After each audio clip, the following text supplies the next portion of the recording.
Everyone, आज एक फिर से एनटीपीसी का क्वेश्चन आप लोगों के लिए लेकर आ रहे हैं। देखिए क्वेश्चन क्या है हमारे सामने एनटीपीसी का। यहाँ रेलवे का सेशन चल रहा है, आपको बताए भी होंगे। रेलवे में ही पूछा हुआ क्वेश्चन है।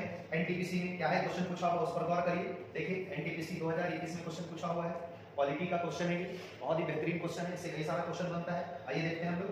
क्वेश्चन है, भारत में महाभियोग की प्रक्रिया द्वारा डैश को उसके पद से नहीं हटाया जा सकता है। तो नहीं हटाया जा सकता, ये आप कैसे बताइएगा? जब तक आपको पता नहीं होगा किसको हटाया जा सकता है। जब आपको पता चल जाए किसको हटाया जा सकता है, तब आप आराम से बता देंगे किसको नहीं हटाया जा सकता। क्योंकि नहीं हटाए जाने वाला तो हम भी हो सकते हैं, आप भी हो सकते हैं। आपको भी नहीं हटाया जा सकता है महाभियोग से, हमको भी नहीं हटाया जा सकता महाभियोग से। तो कितने लोग हो सकते हैं, करोड़ों लोग हो सकते हैं जिसको महाभियोग से नहीं हटाया जा सकता। तो पहले जानिए किसको हटाया जाता है। तो भारत में ध्यान रखिएगा 4 लोग हैं जिस पर महाभियोग लगता है। इंग्लिश में इंपीचमेंट कहा जाता है।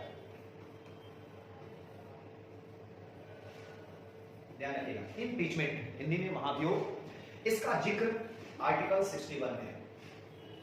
आर्टिकल 61 के तहत राष्ट्रपति पर महाभियोग की चर्चा की गई है। ठीक है ना, ध्यान रखिएगा। महाभियोग होता क्या है? महाभियोग कुछ लोगों को उसके पद से हटाने की प्रक्रिया है, और इस प्रक्रिया में संसद में काम लिया जाता है। बहुत इंपॉर्टेंट टॉपिक है। संसद का 2 सदन है, सबको पता होगा। एक होता है लोकसभा और एक होता है राज्यसभा। तो जो हमारा लोकसभा और राज्यसभा है, इन दोनों में से किसी भी सदन में महाभियोग लाकर पारित करके पद से हटाया जा सकता है। लेकिन पहला सवाल कि किसको हटाया जा सकता है, इसको जानिए सबसे पहले। तो भारत में 4 लोग हैं, ध्यान रखिएगा। यहां ऑप्शन के अनुसार आपको दिखाते हैं। पहला ऑप्शन है भारत का मुख्य न्यायाधीश, मुख्य चुनाव आयुक्त, भारत का राष्ट्रपति, और नीचे है प्रधानमंत्री। ध्यान रखिएगा, भारत का मुख्य न्यायाधीश यानी कि सुप्रीम कोर्ट या हाई कोर्ट, ये दोनों के मुख्य न्यायाधीश मत बोलिए, सारे न्यायाधीश पर महाभियोग लगता है। सुप्रीम कोर्ट, हाई कोर्ट, जितना भी चीफ जस्टिस या अदर जस्टिस हैं, सभी पर महाभियोग लगता है। उसके बाद चुनाव आयोग के जितने सदस्य हैं, इन सब पर महाभियोग लगता है। इसके बाद भारत के राष्ट्रपति पर महाभियोग लगता है, लेकिन प्रधानमंत्री पर महाभियोग नहीं लगता है। ध्यान रखिएगा। तो 4 लोग कौन है जिस पर महाभियोग लगता है? तो चौथा नंबर का नाम जानिए। एक संस्था है जिसका नाम है कैग। कैग का जो अध्यक्ष होता है, इस पर लगता है महाभियोग। कैग क्या है? तो कैग अलग चैप्टर में हम आपको बता देंगे। अभी फिलहाल इसका फुल फॉर्म जान लीजिए, comptroller and auditor general of India. Hindi में बोलते हैं इसको भारत का नियंत्रक एवं महालेखा परीक्षक। और यही वो अध्यक्ष जो भी होगा इसका, यही व्यक्ति पर महाभियोग लगता है। तो 4 याद रखिएगा, सुप्रीम कोर्ट, हाई कोर्ट के न्यायाधीश, चुनाव आयोग के जितने भी सदस्य होंगे, इलेक्शन कमीशन के जितने भी सदस्य होंगे, सब पर, भारत के राष्ट्रपति पर और कैग के अध्यक्ष पर। इसके अलावा भारत में और किसी पर महाभियोग नहीं लगता है। लेकिन और एक चीज आपको बता देते हैं बहुत बेहतरीन तरीका से, ध्यान दीजिएगा। क्या है? महाभियोग जब लगाया जाता है, इसमें 2 बातों पर हम चर्चा करते हैं। पहला लाने पर, एक लाने पर और एक पारित करने पर।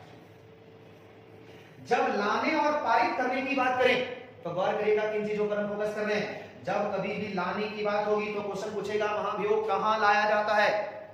तो एकदम क्लियर शब्दों में जानिएगा, महाभियोग संसद के किसी भी सदन में लाया जा सकता है। जरूरी नहीं है लोकसभा, जरूरी नहीं है राज्यसभा, संसद के किसी भी सदन में महाभियोग लाया जा सकता है।